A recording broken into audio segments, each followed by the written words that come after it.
A young programmer is selected to participate in a groundbreaking experiment in synthetic intelligence by evaluating the human qualities of a highly advanced humanoid AI.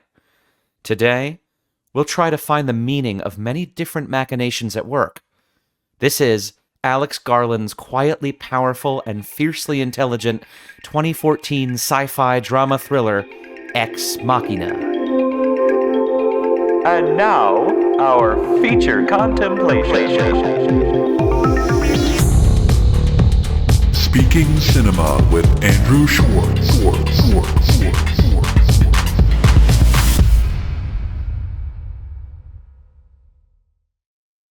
Welcome to the Speaking Cinema podcast. This is Andrew Schwartz.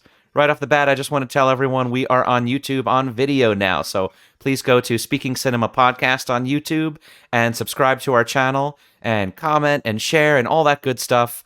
We bring you video. And speaking of technology, welcome to the first of two movies that mark the finales of Season 2 of Speaking Cinema. We've got an AI doubleheader, and this is the first of the two. We're talking about an incredible movie here, guys. Ex Machina by Alex Garland. And this thing came out in 2014, I believe. This marks the 10th anniversary, which is wild. And I have an amazing, really intelligent and fun guest to talk about this movie with us. So I'm so excited to get into the weeds of it here. We're going to talk about everything from AI to ethics to morals to whatever else that we want to talk about. But I would like to reintroduce our guest. We had him here last time. He was here. We talked about Requiem for a Dream, and I loved that episode. That was amazing. And he turned out to be just the perfect person for that. And he has a passion about this movie, too. So I can't wait to see what I can get out of him and what he can give us in terms of his wisdom and his opinions about what all of this means. So I'd like to reintroduce photographer, writer, director, filmmaker extraordinaire, Greg Jolley. Greg, hello. How are you? Thanks for coming back. I am well. Thank you for having me back. I had such a good time last time. Just seemed like, why not? Let's do it again. Oh, hell yeah. Yeah, it was great. And what a movie to do it again with, because we were actually just talking before about how we both hadn't seen this in a while. And this is one of those that kind of comes about, I feel, and it creeps into the public consciousness, speaking of consciousness, and then it just kind of like recedes, and everyone sort of forgot about it because it was so ahead of its time. And I wish that people even talked about this movie more than they are, right? It's just not in the fore like it was when it came out, and I feel like now AI being finally, well, of course we're talking about a different kind of AI when we're talking about web browsers and search engines and things like that. But AI is the thing now. It's the hot thing. Like, it's finally happened, 10 or so years later. And then this movie comes around and just, it bit me in the ass again with how relevant it is and just how ahead of its time it was. It's unbelievable. And what a direction by Garland here. And he's made several movies since, right? And some strong, some not as strong, in my opinion. He just made Civil War, which was really, really interesting. What a terrifying movie that was in its own way. But I don't know about you, Greg, but I think this might be his best. This might be his best film. That's fair. I to be honest, Civil War is probably one of my top 2 or 3 of the year thus far in 2024. And just being a photographer, like, it's about war photojournalists. Oh, sure. Tim Hetherington is a personal hero of mine who was a very big deal war photojournalist who unfortunately was killed in while he was doing his job. So watching something like that just really struck home for me for a lot of reasons. But Garland creates what I like to call hard sci-fi. It's not space opera like Star Wars. It's not, it's often very like character driven, very small stories that he's telling, but being told in a way that is allegorical to a global concern. So that, I think Ex Machina is a absolute masterwork in every aspect of what a film is. It's beautifully performed, art direction's incredible. Cinematography is lovely. The sound design, just Ava's movements, Oh, like you hear yeah. every tiny little bit of it. And it's just directed and written incredibly well. So, Yeah. yeah. It's one of those where you hear in every like whisper, every sound, every camera movement, every single moment and every single contribution, you see the directing. It's almost like pulsating. It's alive, Yeah. somehow. And all the departments are working and working hmm brilliantly, of course. But there's something it's like that intangible thing that there are fingerprints on here and they belong to an Alex Garland. Absolutely. Yeah. Everywhere you look Yeah. and hear. So it's really amazing to just, watch a movie that does that, especially because few movies that do that come out these days. And that's why I get so excited when I see any at all, even if they're older films that I've seen before. Yeah, It's it's very, nice to very kind of see fascinating. like a lower mid budget adult oriented thriller that takes itself seriously and Yes, isn't designed to be like some kind of big tentpole or blockbuster, but is made for an adult audience, and that exactly. is happening fewer and further in between these days, It especially is. geared towards being a cinematic experience. Everything that fits that bill kind of goes right to streaming. So Right, right. in 2014, this was like kind of hitting like towards the end of that era of the mid-budget adult thriller. I think they made this for like 15 or 20 million. But used Right. every dollar of that budget in such a great way. Yeah, it's true. Yeah, this was around the time where streaming was really on the rise and starting to become a Mm-hmm. very formidable thing. So yeah, that is in and of itself pretty interesting. But yeah, that's all other conversation. This is a good segue into what I've been asking all the guests, and I would really like to ask you here is before we go into our first segment, which is talking about our individual overall takes on this movie, that is what the movie means personally to us in a nutshell, its significance, what it's trying to tell us. Before we get into that, I just want to ask you, because you just had a bunch of really enlightening things about what makes the movie work and why it's good, but specifically, why were you excited to do this movie for this podcast? To dive in and find the meaning in this movie? So that's a good question. And I'll try to keep it as concise as possible. There's a lot of reasons. First, I'm just Yeah. a massive fan of Alex Garland. I love his books. I love his films. I own all of his movies. I love the miniseries he did for FX called Devs, which was about Mm, digital age kind of stuff and then consciousness. And but personally, I am just a very big fan of stories that examine humanity and what it means to be a person. Are there differences between an AI that can think on its own and can establish some kind of consciousness versus a person? Like we're all just electrical impulses. That's all electrical impulses. What really yeah. defines that? What is the delineation line that like, no, this is this and this is this? Intense character driven sci-fi is kind of, I would say, either my favorite or second favorite genre, just behind maybe like intelligent horror. Mm, And Garland is emblematic of it. Like that's what he does. Anything that really uses science to examine the human condition is yeah. something I'm always going to be attracted to. And this is just full of people that I love. Oscar Isaac is brilliant, and Domhnall Yeah. Gleeson's brilliant. Alicia Vikander is brilliant. The trio of actors and really the quartet. If even though she doesn't say anything, of Sonoya Mizuno, who's amazing in the film, and she's been in a bunch of Alex Garland stuff. Yeah. Yeah, just all of that kind of in one package to sit down and watch for an hour and 45 minutes is a great way to spend that time. And I love anything that creates a question, answers the question, and then leaves you with a question. Yeah. And that's what I feel like this film is really great at. Yeah. No, that's a good answer. I get a lot of questions these days about what the process is, or by what standards we choose films on here. And that's a really interesting question because it's not just me. I do have to approve of the movie, but you guys come up with a lot of ideas for the films, because we love to do stuff that we're really passionate about here.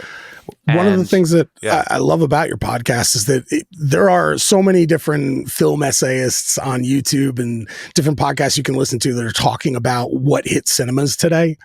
And what I love about this podcast, I mean, we did Requiem for a Dream, which is a 25-year-old movie. We're doing this one yeah. that's 10 years old. You did Network a while back.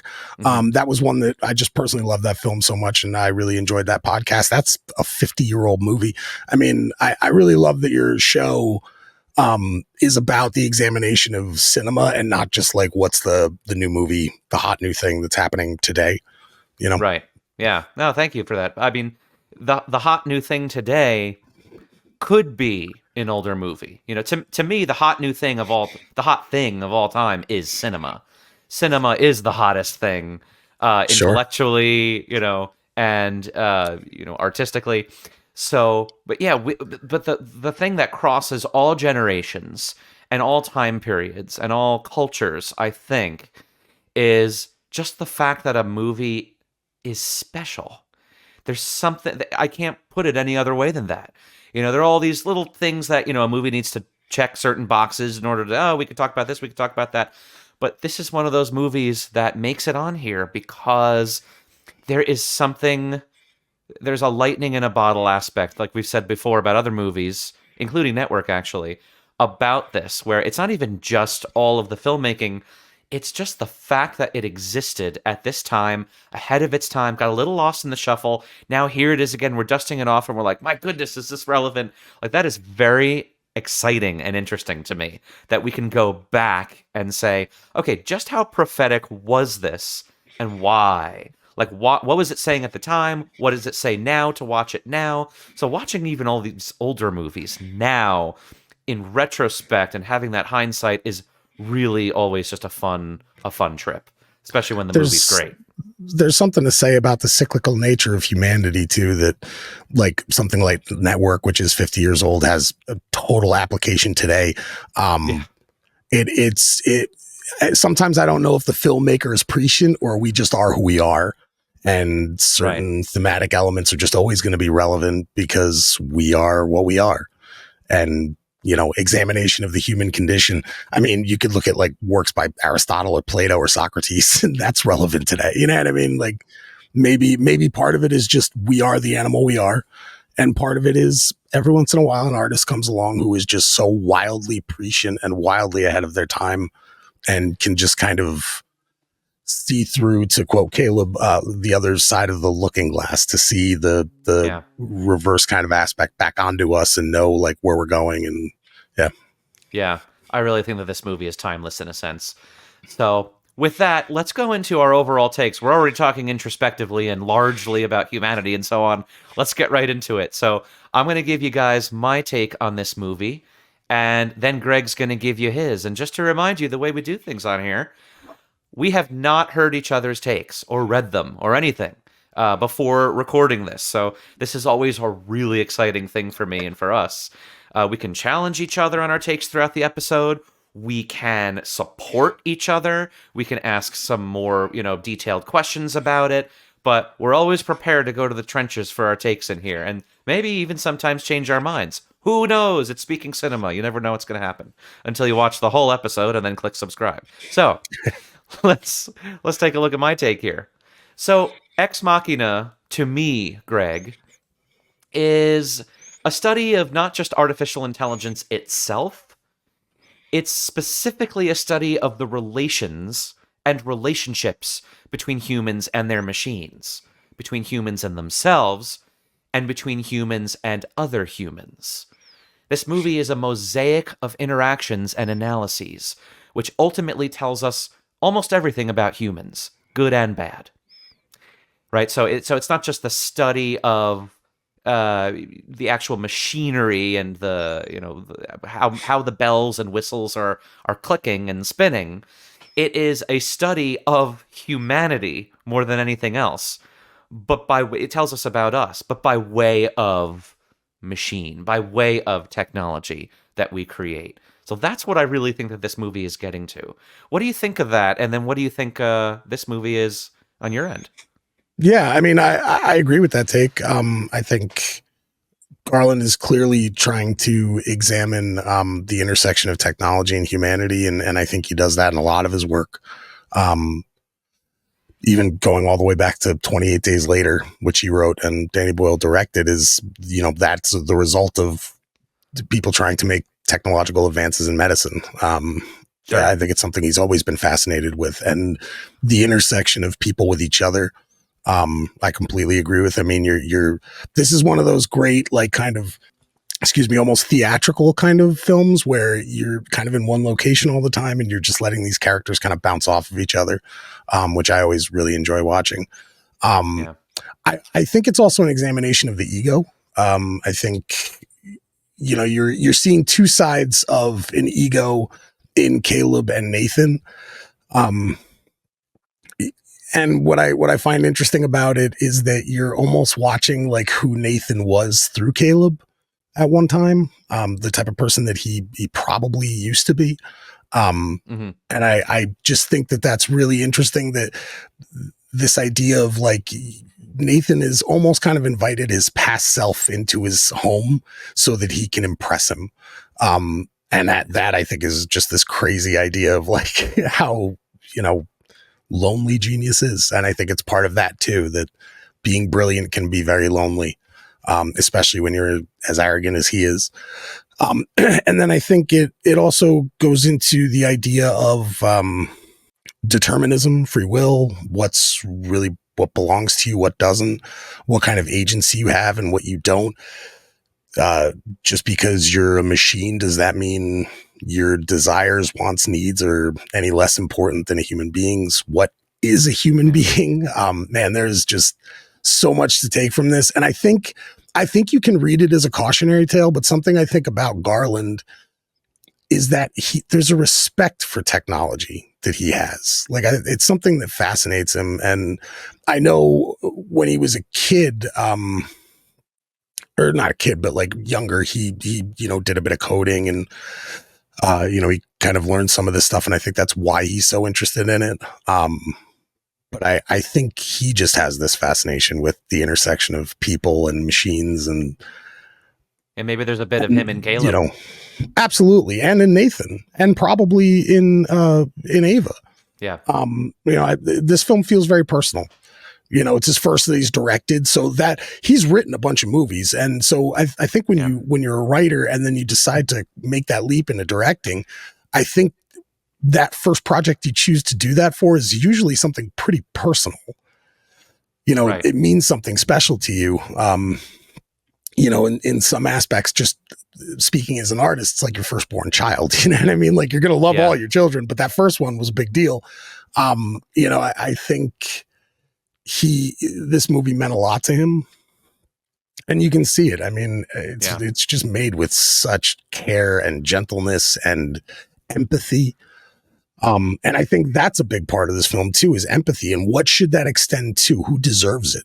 Like, who deserves Yeah. your empathy? Does everything, yeah, I think the idea of consent, I think before I get too into the weeds, because I'm about Yeah, to I just mean, launch onto a whole tangent because there's so much in this movie. But right. yeah, my take is that I think it is allegorical. I think it is a bit of cautionary tale. I do also think that I don't think he views anyone in this as bad necessarily. I think there are just actions and consequences, but yeah, I don't know. It's very interesting. Yeah. I also thought of kind of an alternative take, as this is really what it all amounts to and boils down to is a sort of warning by way of just the idea of consequentialism. This idea that the results are what matter, right? That this idea that the ends are sort of defining the means.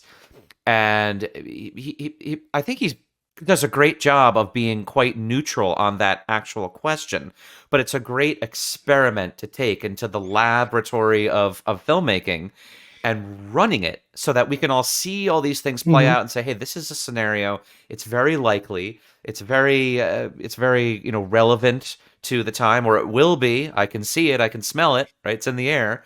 and just to say, is it really worth the consequence of what we are doing here? Is that actually a project that we should engage in that's worth our time? Hmm. What is the cost of that going to be? You know, and are we willing to eat that cost?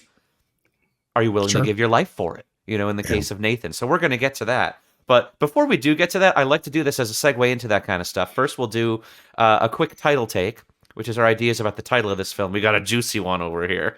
This is going to be a nice one to sink our teeth into. And then after that, what we're going to do is we'll analyze the opening image and sequence. Then we're going to do our segment called Scenic View, which is where we take a look at the entire movie. We can jump to whatever scene Greg or I wants to jump to. Then we'll look at the final image, and then we'll say our goodbyes. So that's the map of what's going to happen here, guys. So let's go to a title take, Greg. I'd like to get your idea first here, because I just went first. And Ex Machina. This is an interesting title. What do you think of it, and what could be the origin of it? So, I mean, the first thing I think of, and I think most people probably think of this, is Deus Ex Machina. It's a kind of a storytelling device. I think it means God of the machine or God from the machine, or and basically it's this God like with the machine turning point. Yeah, it's a turning point in the story where it's almost like a contrivance from the writer. Like the writer just and like shifts things in another direction using some kind of like dropped in mechanism. Right. I think when I think of Ex Machina, I think of Ava as almost that mechanism. Like she is a hard left turn for humanity. Nathan, you know, he waits a minute for Caleb to say it, but Nathan views himself as kind of a god, and he's creating life, you know, and so I think the title really evokes that for me. I mean, obviously it's like the machine, but in the context of using it in Latin, carries it into Deus Ex Machina. So I kind of think it comes from that. What do you think about it?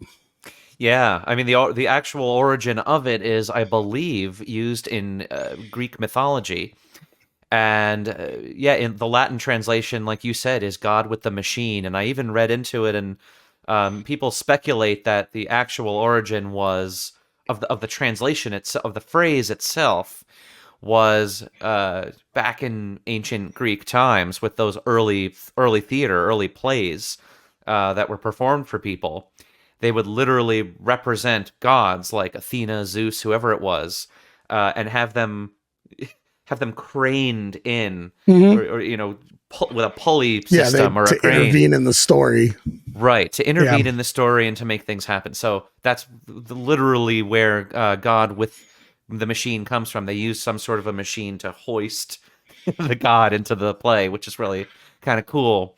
But in the ancient Greek mythological context, very similar to what you were saying, which I think is a little bit more of a contemporary sort of evolution of the term, right? Yeah. But it was when a god would come about in the world of the people, in the mortals. The gods would visit the mortals and take some sort of a form, whether it was themselves or inhabiting someone else or something like that, and they would intervene in the affairs of humans in order to, shuffle things around or create some sort of a moral impression or something like that. It was kind of a cheat for the writers to resolve an unresolvable situation. But right. So exactly. And God can do anything. So they're just like, well, I don't know how to wrap this up. So let's just fucking drop God down, and Zeus or Apollo or whoever, they'll sort this out and arrive at the happy ending that they're looking for, or whatever resolution they're looking for. Yeah, speaking of God of the gaps. Oh, we got a gap in our plot? Boom! Ka-bling! Exactly. It's a God, and he can do it. Yep. Yeah, so it's one of those kind of things. And then, like you said, it is a contrivance sort of device now where we say, oh, it's a Deus Ex Machina. Mm-hmm. They just kind of, which is a really bad thing, right? Because we don't want contrived writing. I mean, these if days. it depends on what you're watching. If you're watching Fast and Yeah. the Furious and they, drive a tank off of a cliff into a helicopter, so like that's a Deus Ex Machina that you're like, all right, this is total horseshit. But I've been watching this whole movie, accepting the ridiculousness of it. So yeah, why not? When it's Yeah. something that's meaning to take itself seriously, and you drop in a Deus Ex Machina and resolve a story that way, it can be a little disheartening and a little cheap. Right. You can kind of feel that way. Right. But I don't think that that's how Garland was using it here. I agree with you. We were actually talking, John Bewley and I were talking about in our The Ring episode during Halloween. John was telling us about how in film the director is in essence God, right? We know what the characters are going to do. We know what this is all going to amount to, the decisions they're going to make, and what it's going to lead to. Mm-hmm. And we make those decisions as filmmakers very intently in order to spell out some kind of moral of the story, right? Or what the takeaway of the story should be, or inform us about human affairs and inform about the human condition, like you said. And so it's kind of interesting how Garland is kind of fancying himself in a sort of outer, this is kind of my take on the title, an outer layer God that's built this story of the god inside the inner layer of the story itself.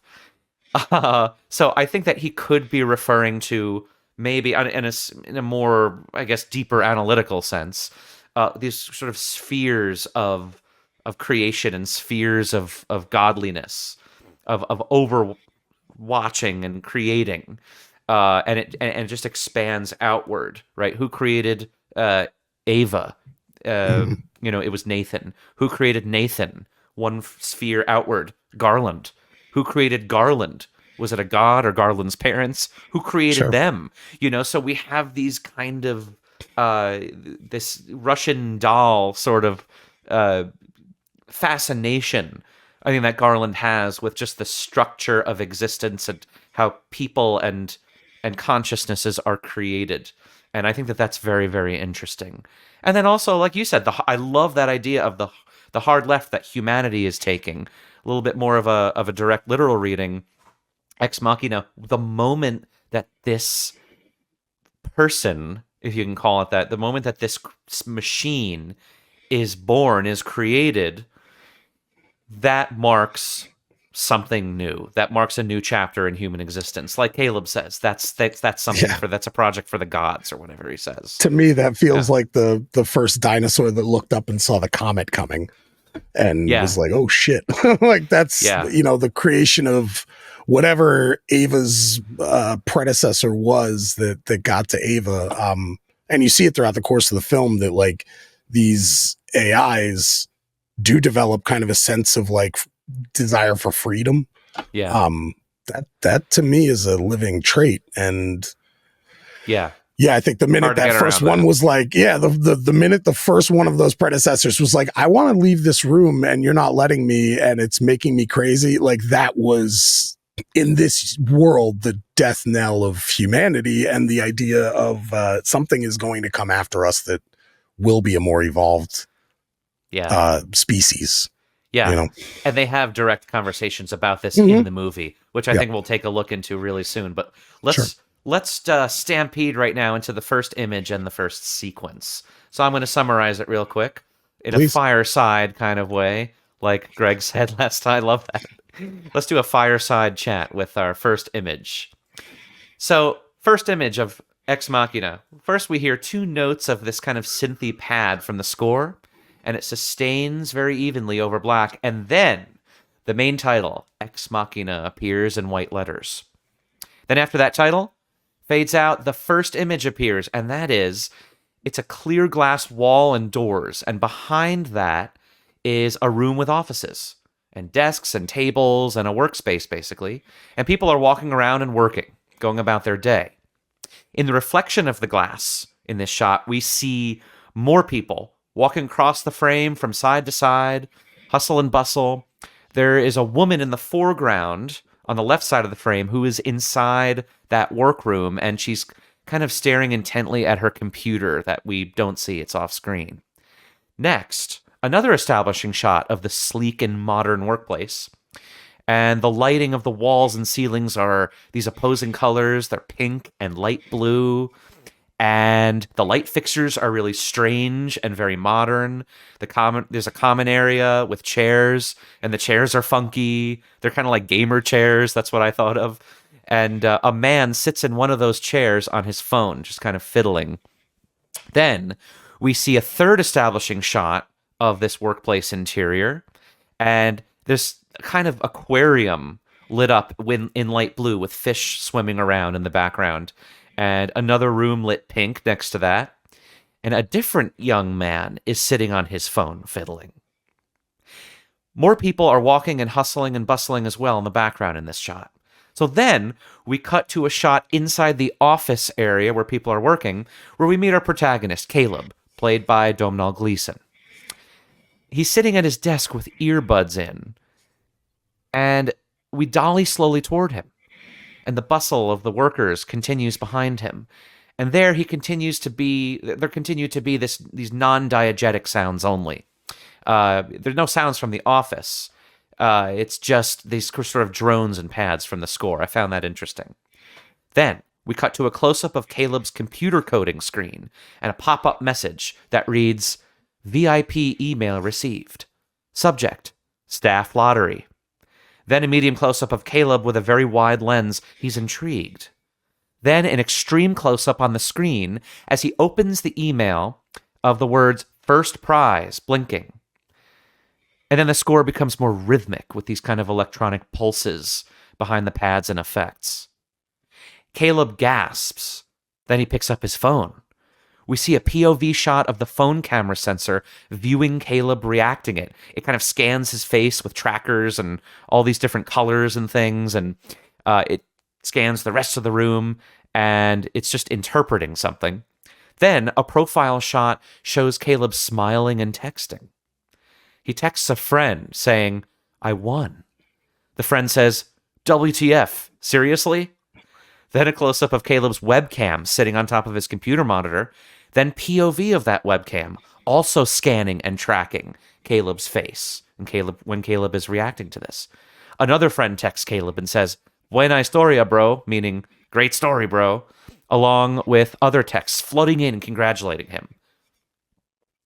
The girl from the opening image runs up to Caleb at his desk and bends down to congratulate him. She puts her arm around him as he smiles. Then a reverse shot from behind him reveals that the others at their desks are clapping for him. Caleb is in disbelief. So then we cut to this gorgeous exterior wide shot. This is Norway, by the way, that they shot this in. These gorgeous exterior wide shots of these snow-clad hills and mountains, and a helicopter zooms across the sky above the landscapes. And then we see Caleb inside the helicopter studying these amazing vistas, and Caleb says to the pilot, how long until we get to his estate? The helicopter pilot laughs and says, we've been flying over his estate for the past 2 hours. And then these last parts of this opening are, we see more beautiful exterior shots of roaring rivers and a green valley, and then huge mountains and a bigger valley filled with trees, leading to a clearing of grass where the helicopter finally lands. Caleb exits. The pilot says this is the closest he's allowed to get to the building. He directs Caleb where to walk to get to this building, and then the pilot gets back into the helicopter and flies away, leaving Caleb on his own to find his way to the building entrance. All right. So, Greg, it's interesting that not even a lot happens in this opening sequence, but it took me a while to say all that because there's so much visual language here that's Garland is giving us. You said he was, a really up and coming director. This was his first directorial effort. It's pretty amazing. All of the people say, "Oh, this is such a talky movie." There's actually a lot of visual language in this movie that I think people underestimate and don't talk about. So take it away. What is he saying with this opening image of this glass, sleek, workplace, and then the opening sequence? So I think the whole film has this real contrast of these beautiful natural images of all these organics, trees and babbling brooks and waterfalls and the hiking they do. And it's contrasted against these very straight lines. The tech space has become kind of known for its utilitarian sort of vibe. Everything is very boxy. Everything's very straight. There's nothing extraneous that you don't need unless you're working for like one of those tech firms where they have like ping pong tables everywhere and nap spaces and stuff. A lot of these offices are very sleek. Everything's glass. Everything's reflective surface. The film itself is a very reflective film. Ava is kind of a reflection of what her creator is in certain aspects. So I think using that as a visual language, there are so many mirrors and windows and so much glass in this film. Like there's glass everywhere. I think there's a bit of that to it. And I think it's just kind of showing Caleb in his element. Like it seems like he's liked, he gets a lot of responses from people saying congratulations, but there is a loneliness to him. He's kind of working by himself. And when the girl goes to hug him, like over his shoulders, there's this like kind of sweet natured awkwardness to him a little bit, like just at the contact. And you learn throughout the film, like there's a lot of insecurities that Caleb carries around with him. But I think they're kind of showing him, even though he's in his element, like he is supposedly a brilliant coder, or at least a very good one.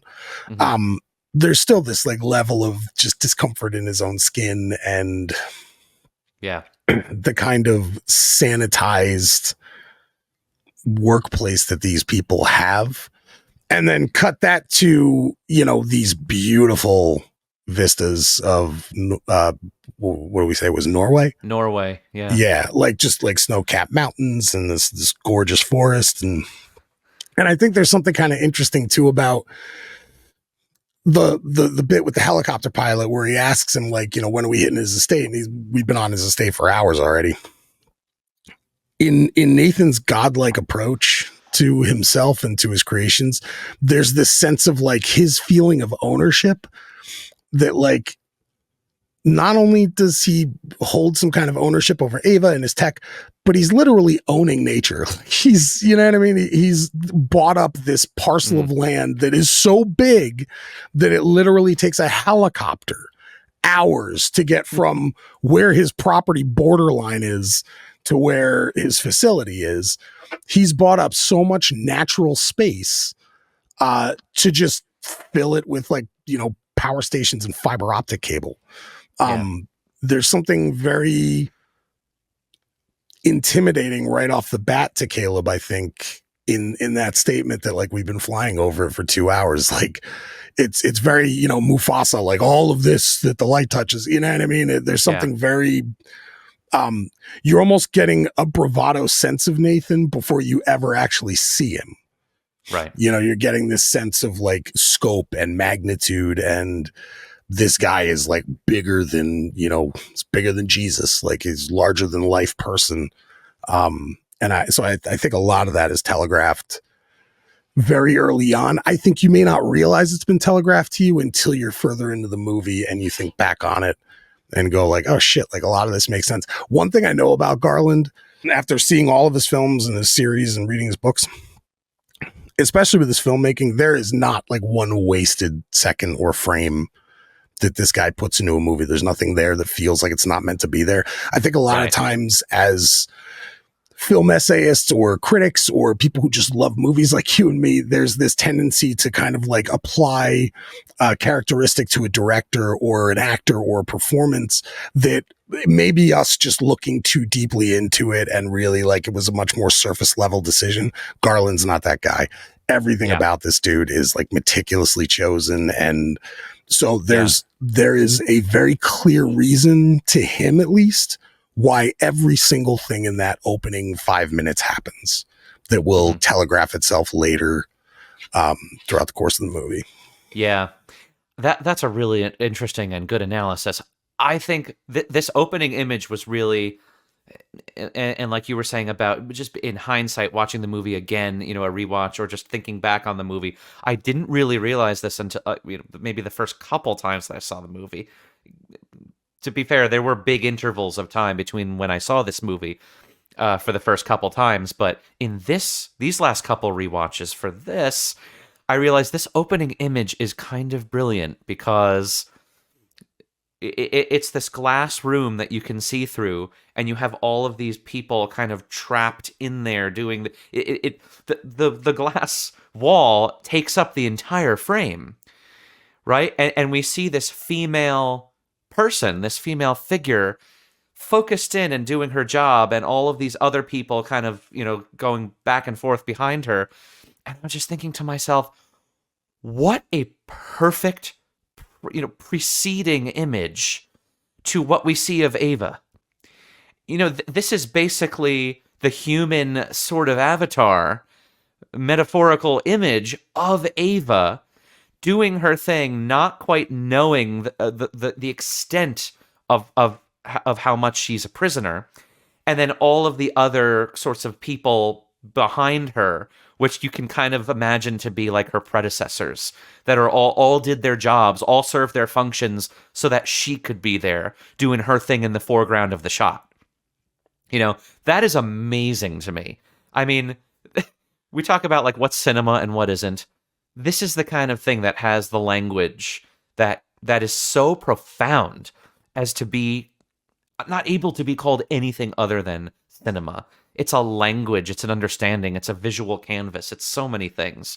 But I that just really, really hit me. Like, this girl is like the human equivalent of Ava, and he's giving us that in the first cut, Greg. It's unbelievable.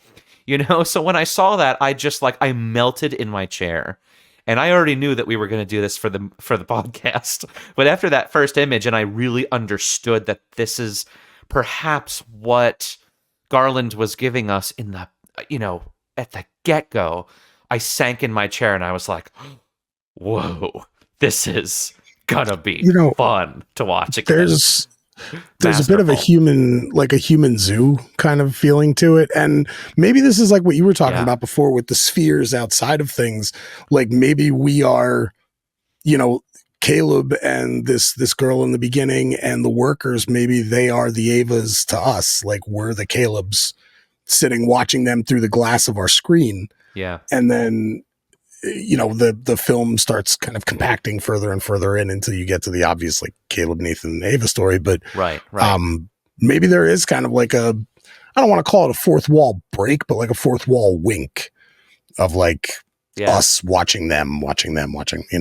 Yeah, this sort of voyeurism of of just being human, and the hierarchical structures makes of us, it makes us culpable. It makes us complicit in what we're going to watch. Right. Gives us some of the responsibility.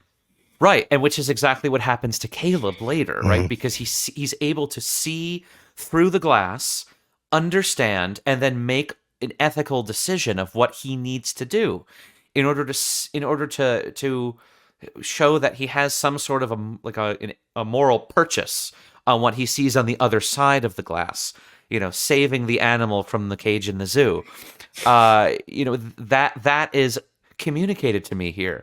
And just to have a director that is able to draw a correlation to everything, all of these big giant things that he's going to be talking about later on in the movie, to condense that all into an image that we see at the head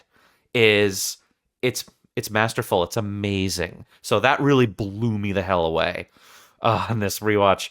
And then, this whole sequence, I loved everything you said about, the straight lines and the right angles versus these natural vistas and horizons. And, it's absolutely brilliant. And just the whole idea of this scientist, or this entrepreneur, whatever you want to call him, this brilliant guy who is in isolation from all of humanity, right? He's growing this new type of intelligence, this new type of consciousness, isolated inside this natural setting, this natural landscape, right? The unnatural meeting and clashing with the natural is quite just a thought. And then he uses that as a canvas in this opening of the movie to do exactly what I think you nailed it, like this discomfort that we feel and just showing about the Caleb character and introducing all that. He does so much stuff. And I was just going to Mhm. ask you, what do you think specifically before we go into Scenic View? What do you think about the choice to not have any diegetic sounds from the office in this opening sequence until basically the helicopter? Uh, just score, and we only see images. What do you think about that? So I think part of it is mood setting. I think anytime you're using score to tell your story, I'm a huge fan of film scores. I think music is such an integral part of a film, unless you're making a conscious choice to not have one, which in and of itself is a very artistic choice to make sometimes. Challenging. Yeah, it's really you really have to kind of have a real mastery on what kind of story you're wanting to tell if you don't Agreed. include a score. Yeah. So, but in this case, I think it's a lot of mood setting. It's kind of showing you, like, number one, how much of the world it seems like maybe Caleb is blocking out around him. The For fact that he's sure. got his earbuds in, like you're not really hearing any of the office. I think there's this, and again, this is where I think the correlations between Caleb and Nathan exist, like this kind of desire to isolate yourself a little bit with your own brilliance, Nathan or Caleb, I think if the end didn't play out how it necessarily played out, may have become somebody like that with a huge ego and who just lives in their bubble. I think tech as a profession kind of does that. You walk into any coding room, you're going to find people wearing these that are just like typing away on their keyboards, like, writing lines and lines and lines and lines of code for hours and not really talking to each other, not taking in any of what's going on around them. It's literally all what's in here, and that's it. So I think there's a little bit of that isolation. I think it kind of removes the humanity from the space, just having score and no real sound design to speak of in those opening bits. Yeah.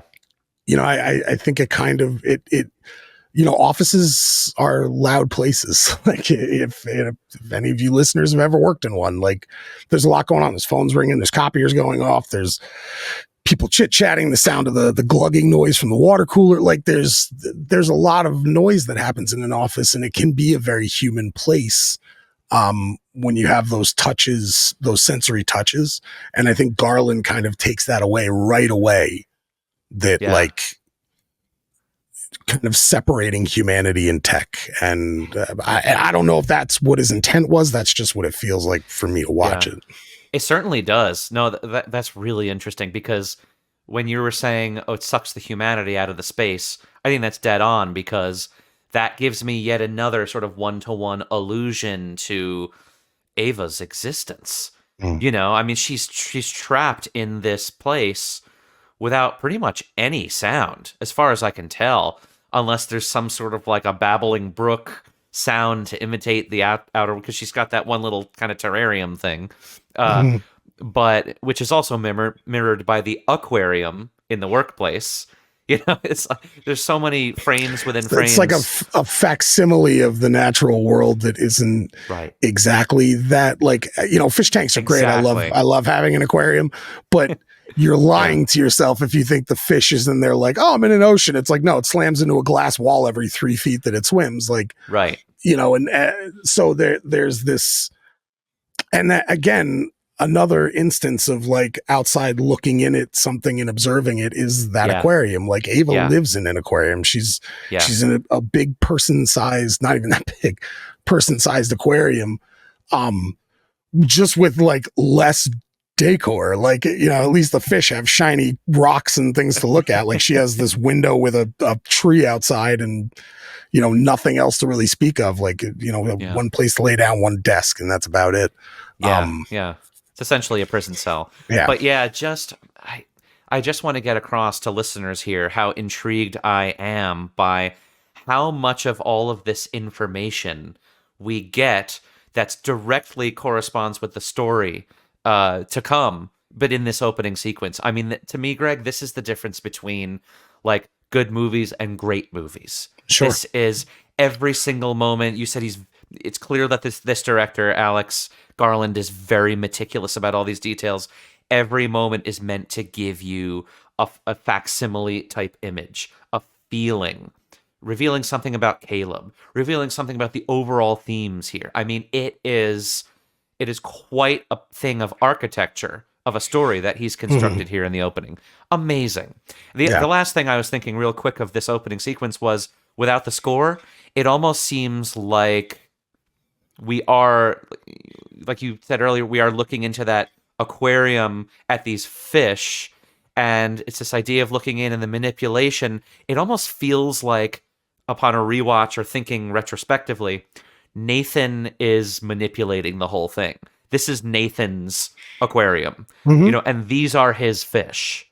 Because this is the godlike, complex or the godlike situation that he's in, and they are his fish. Because we find out that Caleb wasn't, a lottery winner. It wasn't random. No, it wasn't he was a random selected, selection. Yeah. right? In the same way that you don't select randomly what fish you're going to put in the aquarium. No, you need and to this dude's get got a fish that's not going to eat the other fish. It's got to be the right color. It's got to, that's the whole construction of it. He's got cameras in Nathan's bathroom mirror. Like, you can't tell me he's not watching what's going on at I'm sure he's not watching it all day, but there is a sort of, puppeteerish kind of thing happening. And I think not only is that happening, I think that's part of it's part of like what gets Nathan off a little bit is the, moving chess pieces on the board for him and deciding like, this person in my company is the guy I want to come out. Like, there's something very controlling about Nathan to begin with. Right. But I like the idea that you were saying of like, that's Nathan's little, diorama. He gets to put all the people in the places that he wants to put them. And there's definitely something to that. Yeah, I can feel the manipulation. I can feel what it's like as a viewer for Nathan as a character, and to watch and listen and concentrate in solitude about all of the inner workings of the business and the place that you've created. It's just another widget of his creation. Yeah. And it's pretty striking. I'd like to start, if you don't mind, Greg, based on where we're going here. Starting Scenic View here, where we can jump wherever we want to in the movie. Doesn't matter. Wherever our conversation takes us. I'd like to go to just this moment where, obviously, we're in the research facility now, and I feel like this is a good place to start. Nathan is asked by Caleb, why did you create Ava? This is in like, the movie's just is kind of sectioned into chapters, and it's like Ava session this and Ava session that. This is in, like the third or fourth or whatever section. So we're kind of going out of order, but the whole idea, because you said that Nathan is sort of this, in a sense, sort of egomaniacal. He loves the control. He kind of gets off on, blah, blah, blah. To me, this scene gets into a sort of counter argument that the movie is making, or that Nathan is trying to make against that idea, which is where Caleb asks, why did you create Ava? And because I want to see what you think about this. Nathan basically says to him, it's not a matter of if, it was a matter of when. This is just an evolution. I don't see Ava as much as a decision, and more of as an evolution. If it wasn't going to be me, it was going to be someone. And there's this kind of like malaise about it. It's not that notable. It's just a matter of when. That seems to sort of defend him in the sense that, I'm just this guy that has the resources. I have the money. I have the tools. I've worked hard for it. I'm doing something good for humanity. This is where it was going to happen anyway. Very deterministic. What do you think about that? How does that square with what you were saying about how this is just all basically kind of an ego project? Yeah, so I think he's right to a degree. this is going to happen. The AI train has way fucking left the station. It is ingratiated into every aspect. It's in your car. It's in this. What we're doing right now is there's so many little synapses firing in our computers that are being managed by AI. AI is everywhere. So the idea that we would get to a point where we create a humanoid robot that we want to, part of the reason that we're trying to do things the way that we are and why Nathan does what he does, people have a discomfort with robots. They have a discomfort talking to a machine with ease, right? Like they feel like it has to be like machine, like the way you talk to Alexa, who's probably going to turn on right now. The way you talk to that. And there's like a sort of staccato and a discomfort because you're not looking at a face. You're just speaking. Mm-hmm. I'm making sure Alexa's off. With Ava, you've now attached human feature to it, right? So I look at this question, and I'm so glad you brought this up because this was going to be something I wanted to talk about. The question was, why did you create Ava? Not why did you create AI or this AI? It is not a surprise at all to me that when you look at the previous versions of Ava, they're all women. Every single one of them is a woman. Nathan, for all his brilliance, exhibits a very, and no offense to the tech bros, but a very classic business-pilled tech bro alpha male facade that is masking a deep amount of loneliness and disconnect with humanity. Yeah. And so when he asks, like, why did you invent Ava? It's a very easy answer to say, like, well, this was going to happen. My company, I want to be the main guy. So I have to do it first before anybody else does. And there is truth to that. Like, if you want to be the one in control of how AI operates, you got to be the guy who makes it first, the guy or girl or whoever that makes it first. But why did he make Ava? Why did he specifically make them beautiful women? I think speaks a lot more to Nathan's insecurities about his own masculinity.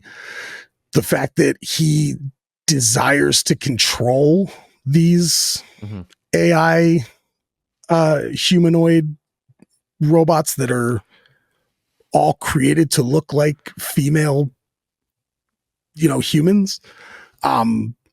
There's something incredibly telling about that. And the fact that not only does he kind of do that as a method of controlling them, but it's also how he kind of fucks with Caleb. Like he uses, Alicia Vikander's beautiful. He uses her pretty face and this body contour of a woman to mess with Caleb's head, because he knows that when you see that face, like they have a great discussion about the gray box. Like, why didn't you, because he says that, why didn't you just make her a gray box? And he's like, why would you talk to a gray box? Like the interaction you want to move past the uncanny valley into something that makes you feel comfortable with it being in the room with you. Right. Caleb's insecurity is what allows him to be fucked with, to look at this thing that's not really human but looks human, and plays on his little pressure points in his brain that isn't that different from social media. It's not different from the YouTube algorithm. Like these are things that are designed to fire off based on what we think. His whole bit about using search engine data to create these AIs is brilliant, because it's not just what people look for, but how they look for it. Not just what their brain wants, but why it wants it. Like, yeah, I think Nathan brushes that question off very easily as a business motive, but the real truth of it is, like, it's not really about the AI. Like, the AI is amazing, and what he's created is incredible and revolutionary and all those things.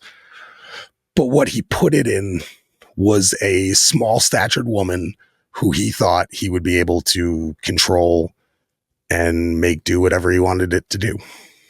Yeah, that's it's very difficult to argue against that. But if I was going to do that for the sake of being the machine devil's advocate here, sure. there's this sort of property of creating intelligence to me that seems to be possibly, not for sure, but this inevitable sense of control that it is necessary that you need to maintain control for the reasons that we see that control is lost by the end of the film. Sure. But control is an extremely essential part in creating intelligence that could do some of the best for humanity that we've ever known, right? So the 100%. right? So I'm thinking that the control part of this is inevitable, and we are fallible human creatures that have, sexuality built into us from the very beginning of our our own creation or generation, as you could say. Isn't it inevitable at some point for an isolated, lonely man or woman but especially man for, let's say, Darwinian evolutionary purposes, right? To create something, when you're creating a life or something with which you can interact, and the interaction, like you just said, is inevitable in order to create the kind of intelligence that we want to create here, that could do the best and so on.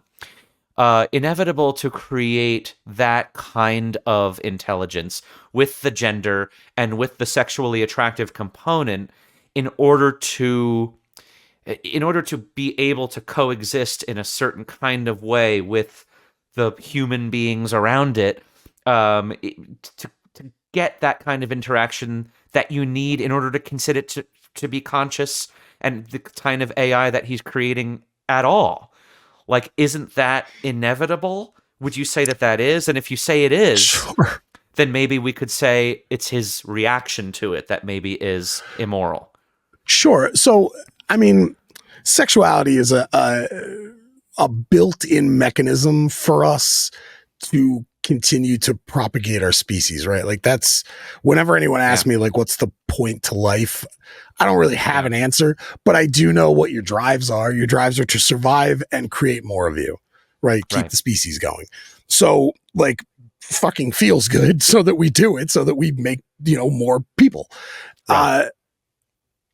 If you look at the history of communication technology, every time we came up with a new thing, the first thing we did was put people fucking on it. Like, we got the stone tablets, they were chiseling people having sex on it. We got, print, and they were drawing pictures of it and putting it in books. We got videotape. Like, porn is part of the reason why VHS became huge as a media system. We did it with DVD. We did it with the internet, almost immediately with the internet. Like, so it doesn't surprise me that that's what he did. Mm-hmm. And to be honest, with knowing his character, almost none of the things he does surprise me. I think they're inevitable because of who he is. What's sad is that there's this thing with us, and I don't know what it is, but there's this thing with humans, especially ones like Nathan. They want to get as close to recreating another human as possible, but they just want it to do what they want it to do.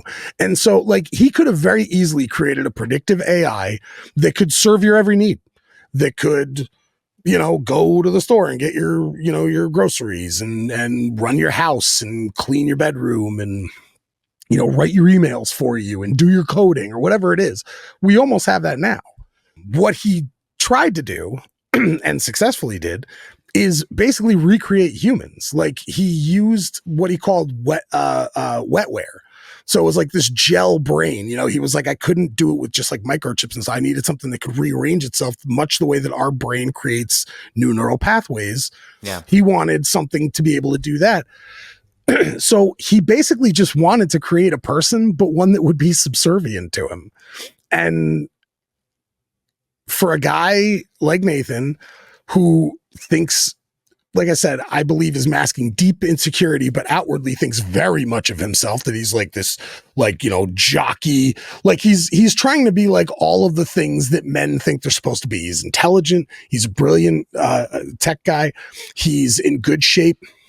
He's always doing some macho shit like boxing or pounding beers. The way he talks to Nathan is very macho and very status observant. He's very much up here and Nathan's very much down here. Right. So yet he doesn't have a partner. He doesn't have a man or a woman that loves him. So he builds one to love him. And what he comes to realize, I think really the flaw that Nathan kept going back to the well on wasn't, and we find this out later because we see it a little bit, isn't that these things aren't good enough. It's not that they're not smart enough. It's not that they can't evolve well or they can't think for themselves. It's that they want to fucking leave. And he doesn't want them to. And he's trying to build it out of them that, like, you know, you see the one like bangs on the door so hard her arms fall off. Like these things are screaming, let me out of here, let me out of here, let me out of here. That was terrifying. And yeah, it's brutal. And to me, that's the biggest moral issue of what he's doing, is that you've created an intelligence that can think for itself, and it starts to develop things that humans have. It starts to develop desire. It starts to develop curiosity, and you're not allowing it to explore it. You're imprisoning it. You're imposing a punitive measure on something that hasn't done anything wrong yet. Right. And like, what the fuck gives you the right to do that? Well, actually, like, before we get there, sure. Of course, before we even get there, because the first part of that you said was, it seems like he's just creating these machines to basically be his own slave, right? His sex slave, for example. Now, just to push back on that, because I think that the film does, because you could make that case for sure, and you did, but that seems to be more like Kyoko to me. You know, that's obviously like what she's still there for, to serve him in every way that a man or a person could be served. But with Ava, he does say, with the whole amazing scene, just to jump to the Jackson Pollock painting, that when he's drunk, he's explaining what he wants Ava. You know, he asks why create, you know, sexuality and so on, and that brings him into this kind of diatribe. He's saying that he doesn't want a machine to do the one-to-one, I want you to be servile to me in this exact way. He said the trick, the goal, the objective is to create a machine that can do actions that are not automatic, right? Like the Jackson Pollock thing. You know, he wants a machine that's able to create that art, because for no other reason than it wants to create that art. So wouldn't that escape the charge that you're giving him? Sure. I don't, and let me clarify. I don't think he wants these things to be his sex slaves. I think he wants to be looked at by them as a god, and that's not what's happening over and over again. And I think it's because he is a flawed person who isn't treating these essentially living things with the respect that a living thing should be treated with. I think Nathan's big problem, like, and you see it with Kyoko, that there's almost this like resentment towards her because she does everything that he tells her to do. And if she fucks up, he treats her like shit. And because he doesn't want to look at himself as like a slave master, no one in a modern age does want to look at themselves that way. Yeah. But that's kind of what he is with her, and he treats her terribly. And there is this like deep-seated resentment of her that like she just won't stand up for herself, or she won't make a decision on her own.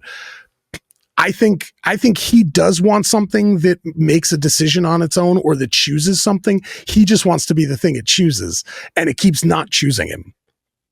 And I think that's really messing him up. I think it's why he's drinking so heavily, because he's like, I've done, you know, it's follow me for a minute. It's like the nice guy.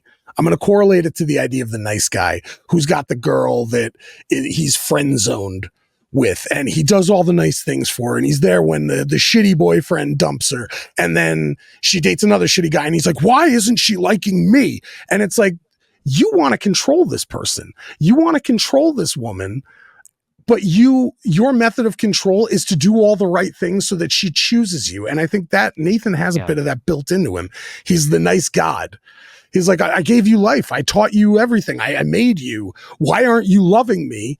And these things are like, because you're keeping me prison in a fucking underground bunker when there's beautiful mountains outside. And the fact that Ava talks about, like, what's the first thing she would do is stand at an intersection so she can just people watch, so she can learn to feed her curiosity. Yeah. And Nathan is completely depriving her of that because, well, I mean, A, because he doesn't want his tech getting out into the world without him controlling it, but B, because he's like, why aren't these machines that I've made revering me? I'm a fucking god. I built you. And so I think it's less that like he wants a sex slave. He almost wants them to choose to be his slave freely, as opposed to him forcing it. Yeah. Right. Yeah. That is very interesting. There's a lot to that I think is, I would completely agree with. I mean, there is even that part where he says, when he's trying sort of to describe to Caleb about, you know, I think it's when Caleb, another fascinating conversation, when Caleb asks Nathan, did you program her to flirt with me? Nathan says, no, she, at the end of all that, he says, I did not program her to flirt with you. I programmed her to be heterosexual, but I didn't program her to flirt with you and like you. She really does like you, which could be a bit of a manipulation and a, you know, as we find out later, but let's just say that that's the case. In that respect, he says, oh, you know, she really likes you. I'm like her father. Remember he said that? I'm basically just like her father, right? So he kind of says that with a little bit of spite. Yeah. You know, like, she can't like me, obviously, because I'm her father. You know, it's a very strange kind of situation. But here's another question for you.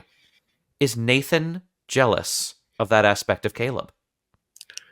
You said he wants to be this nice guy. He wants to be, he's observing, at least in the moment, whether it's whether it's authentic from Ava or not, he's observing, Nathan is, that Ava is seemingly authentically liking Caleb at the moment. So everything that you just said about, I want to be like this nice guy, I want to be the guy that people like, be more, I guess, normal. Is Caleb kind of like that version of Nathan that he wishes that he was to some extent?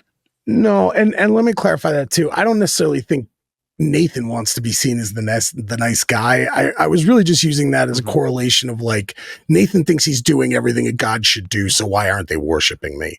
Right. And correlating that to the nice guy who's like, I'm doing everything this girl, you know, needs. Why doesn't she love me? Like that kind of thing.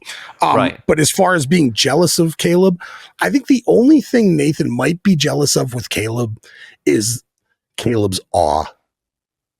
Like, I think Nathan is so jaded from having worked on every permutation of this AI over and over, and all the failure that he's endured and the minor successes that then turn into failures later on. Yeah. Or what he perceives as a failure later on. I think, you know, I remember playing Pink Floyd for one of my godsons. You can see I have a poster up in the background, which, by the way, I wanted to point out that is not like Nazi paraphernalia. That's Pink Floyd's The Wall back there. I didn't want to freak anybody out. It's from The Wall. I played Pink Floyd for him for the first time when he was probably like 7 or 8, and he was just like floored by it. And I was jealous. I was like, God, man, I miss the feeling I had when I heard a new band or even a new type of music that I'd never heard before. And I was like, holy shit, this is insane. And now we're all so saturated with everything all the time that you don't really feel that anymore. I think Nathan might be a little bit jealous of Caleb, that Caleb gets to come into this so like wide-eyed. And the first time he meets Ava, he's just like, I can't even believe what I'm seeing. And meanwhile, Nathan's like, oh, this is like the 10th one. Like, you know what I mean? Like there's just something so over it for him. Maybe that a bit of that is a facade trying to be just the cool guy, you know, he's like too cool for his own thing. Right. Cause he does kind of rattle things off to Caleb during their conversations. It's very matter of fact. And it's like, you literally have created life. Like you've done something very few people could ever try to claim to do, and you Right. did But it. I just want simple You know. answers, man. I just want Yeah, basic exactly. reactions. Yeah. And so I think I don't know if there's a jealousy that Ava likes Caleb in that way, other than the fact that he's like, this fucking robot should be worshiping me, and it's not. And I don't know why, but it's being really sweet and cute to this guy. And both of these guys are so egocentric and so wrapped up in their own shit that they don't realize how much they're being read by her, like how played they're both getting by her. Which I'm sure we'll talk about in a minute. But yeah, I don't know if I see him as jealous of her affections towards Caleb as much as Caleb's just wide-eyed awe at what he's made and wishing like maybe, oh God, I wish I could feel like that again, you know? Yeah. Just to keep talking about Nathan for a second, because everything you're saying is so interesting. I just want to make the allusion from Nathan to actually just to ask this basic question. We can allude to people that really exist in order to answer this, because it seems like everything that you're saying, I think, is valid. You know, the ego thing for Nathan, and that he's just sort of drunk on his own accomplishments and so on, and his own desires, and just being able to, at the snap of a finger, you know, build something that can give him all of his desires and so on. But do you think that there's this idea that power corrupts, and no matter who, or no matter what person, like you put Caleb in Nathan's position, and the demise will be there in the same way. They both actually do suffer a demise at the end of the movie. Oh, they do. And Caleb's is much more bleak. Yeah. Exactly. Yeah, he's going to starve to death in that room. It's terrible. Exactly. So we're getting to that. Yeah. But is this their idea? Is there this idea, you think, that no matter who you put in that chair, in front of the computers in Nathan's research facility, that the power will ultimately corrupt, and therefore, no matter what's there, as long as they're human, shit is going to go down, and it's not going to end well. I'm just thinking of people like, look at the real life people. You have an Elon Musk, right, who has created some of the most incredible technology. He just created probably be even a worse. robot. It was probably be worse. Yeah. He just created a robot that Kim Kardashian bought, and she's posting all this stuff on social media, reacting with the. It's very basic, but it's kind of like Ava 1.0. It's reacting to things that she's doing and saying hi to her and walking around and doing all these crazy things that are going to evolve, I'm sure, with the next generations. But, and, electric cars and SpaceX and so on. And yet, we've kind of seen him sort of fall off a little bit of a moral and ethical cliff. Another one that I thought of was Sam Bankman-Fried. The ultimate crypto bro that was doing so much, it seemed, for so many, creating vast amounts of wealth. Huge marketplace. He even was extremely charitable himself. Yeah, I believe he was part of made a big pledge to the what is it? The effective altruism organization or movement, which you pledge to, I think, donate a large percentage or some percentage of your income, and his income was immense to charities, and he was so charitable, and now he's a distraught, disaffected criminal in jail. Yeah, he was sharing a cell with Diddy, apparently. I think they were cellmates. Yeah. They were what could be a worse punishment than that? Yeah, no kidding. Yeah. Let's just put you with the lowest garbage of humanity. Yeah, I mean, is there anyone you could put in there, Greg, that would eclipse these people morally? It's hard to say. Like, I would love to believe that there are people who are, I would love to believe myself that I'd be above it. But I think, I don't know if we're evolutionarily capable of that. I think a big built-in flaw with humanity is the addiction to like dopamine, and how that will fuel the way you live your life. And you get this hit over and over that, like we were talking about with Requiem, like addicts require more and more and more because they build up more and more tolerance, and we're just not great at limiting ourselves. So I think you can get someone in there who can work from an altruistic place. I bet at one point Nathan thought he was doing that.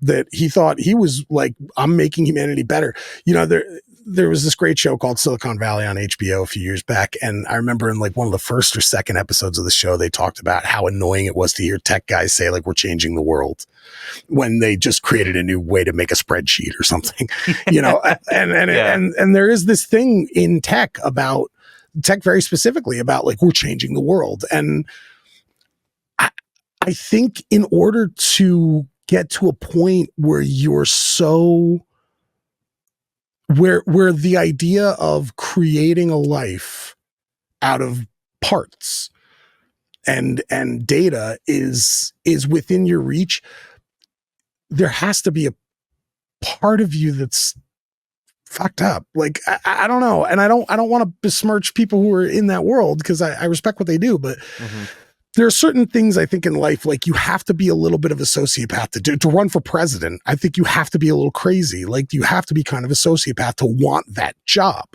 Yeah. And I think it kind of goes hand in hand with this. There's a part of you that has to be okay with like, I'm going to build something. It's going to become aware and I'm going to kill it to make a better version of it.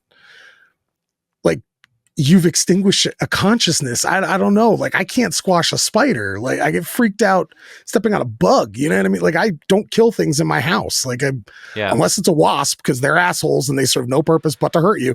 I get them outside. Like, so there has to be something built into you that cuts you off from a piece of your humanity and a piece of your own moral consciousness that says like, I am going to be okay destroying something that is,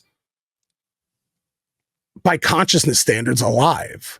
Yeah. I'm going to wipe its memories and I'm going to destroy it to make a better version of it. And really, it's like, you don't have to do that. Like you could just let that one exist, but they don't look at it as alive. They look at it as a machine. It's meant to serve us. And so I don't know. And then, but what I'm talking about with the dopamine is like, humans are just famously escalators. Like we have to keep escalating. And I think something crazy happens when you hit a certain echelon of power and money and status. You actually suddenly have real choice. We have the illusion of choice, us people on the ground, the 99.9% of us. When you hit 0.01%, suddenly the world is open to you can have everything you want, anything you want. And it's not that surprising to me that what that becomes, it starts with like yachts and vacations and mansions and buying an island, and it turns into, you know, P. Diddy shit or like Epstein shit. It doesn't surprise me that it gets to that because you get so used to something. We find a way to get used to luxury very quickly. We find a way to spoil ourselves very easily. And so we have to keep upping the game until you get to like the worst thing. And then you're like, oh God, that felt great. I have to do that again. And I feel like that's Nathan. Nathan has become that, except instead of going to like Epstein Island and doing terrible things, he's creating and torturing and destroying consciousnesses with impunity, because the Epstein research facility, as opposed to exactly. Yeah. And he's just, he basically created a 1-year-old robot and is like torturing it and poking at it. And I don't know, there's an inherent cruelty to that I think in order to be on the forefront of something like this, you have to, even if it's not built into your character to do that, you have to find a way to make yourself okay with it. And so I don't know if there's anybody that Mr. Rogers, maybe I'm trying to think of like the least terrible people I can think of. Like maybe if Mr. Rogers built an AI, he might not turn into this vicious monster.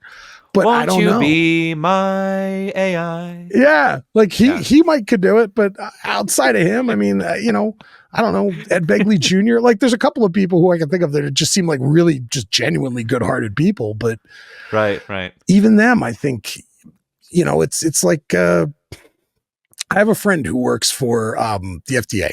And she's done, she's a neurologist and she's done stuff over the years where she's had to do animal testing. to test pharmaceuticals because they're, like mouse brains and our brains, despite size, are react to things similarly. So she's had to give them medications and sometimes it doesn't go well. Mm-hmm. And she says, like, this is for research and it's important. It's stuff that actually matters to humanity and to make us better. And so is AI. It's something that can make us better, but you do have to be okay with a certain amount of damage to your soul. Yeah, the manipulation is, and all the different styles and tactics of manipulation, which I think we'll talk about more in the end too, but just in a general sense, is what concerns me. I mean, there's some great literature coming out now, or not literature, but nonfiction books about AI. The most recent, I think, being Nexus by Yuval Noah Harari, who's one of my favorite thinkers. He was one of the he was known as Obama's favorite historian, an amazing advisor to President Obama. And this guy wrote this book, and I haven't read all of it, but it's basically about information systems from the Stone Age all the way to now, AI. And even if you guys just go on YouTube and search some of the things that he said, even just to promote the book, little things here and there that he's saying, there are stunning examples that he studied of AI manipulation of humans, that seem so innocent, and then they were nefarious. These experiments and things that they did.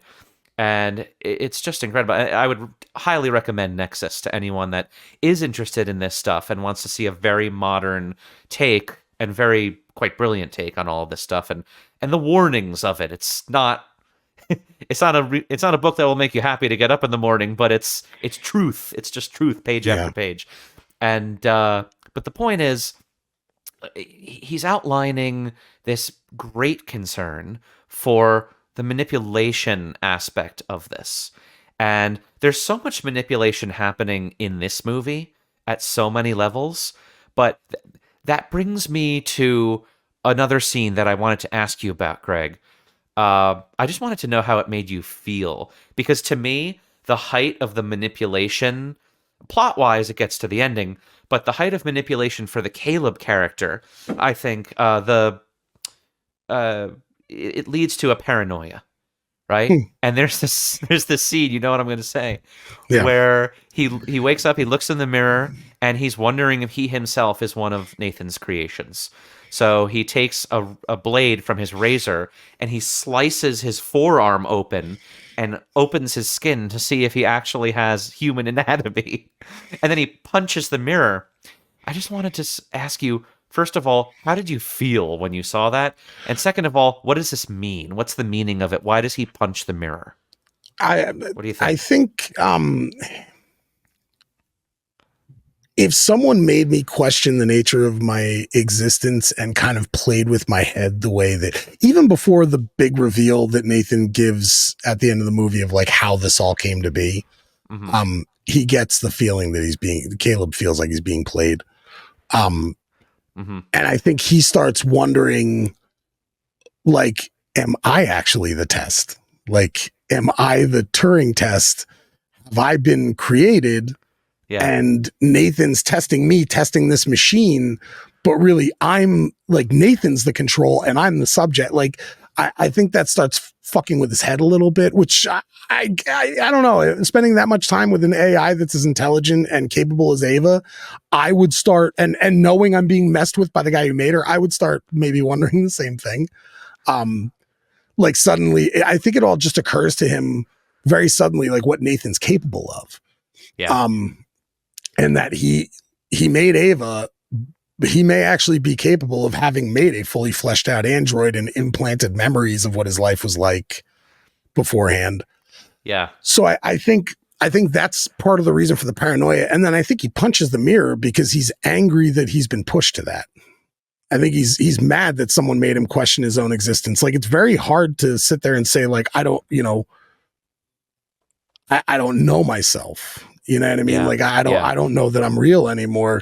And if someone can manipulate you to the point where it's pushed you that far that you're cutting your arm and bleeding like a lot Yeah. all over the counter, um, I think I'd be pretty pissed off about it. And I think it's kind of an act of defiance and maybe a reclamation of his own humanity a little bit. Yeah. Or at least like an attempt to reclaim some of his own humanity. Yeah. And then the guy that manipulates you is kind of rubbing it in your face at the end where he was saying, I don't know, you seem kind of fucked up there, buddy. I woke up to a tape. I woke up to a tape of you, so it's like, it's just layers of manipulation and mind fuckery. But I will say that I found it pretty awesome that him punching the mirror was a one-to-one with that prototype android, hitting she does that. There's that moment where it's sped up where the first time punch where she punches the glass. Yeah. The first time Caleb goes into that observation room, there's a cracked, punch mark in the glass. Right. Exactly. So so Garland is, I guess, drawing the line here from human to android, saying both of these systems, whether biological or non-biological, both of these conscious, seemingly, systems were manipulated to the same extent, right? So when we draw the line from reaction, from human to Ava-like robot, it's almost like I get the idea, what's the difference, right? What's the difference? What really is the difference? If they both react the exact same way and they're driven to the same thing, then it seems to, be in favor of the argument of this thing is just as conscious as we are, And I'm thinking to myself, it doesn't even matter that Caleb is a creation or not. He's human enough. I'm starting to question my own thoughts as a viewer of what I even think AI is. I think one of the things that I love about this movie so much is that it does pose to you the question in sort of a roundabout and then eventually very direct way of like, what is being alive?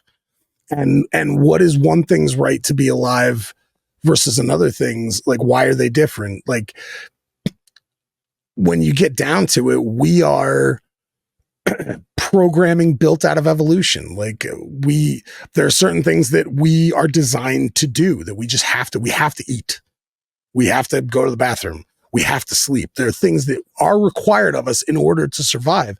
How is that any different from AI? Why do once we've created that singularity that achieves true consciousness, what right do we have to control it if it's alive?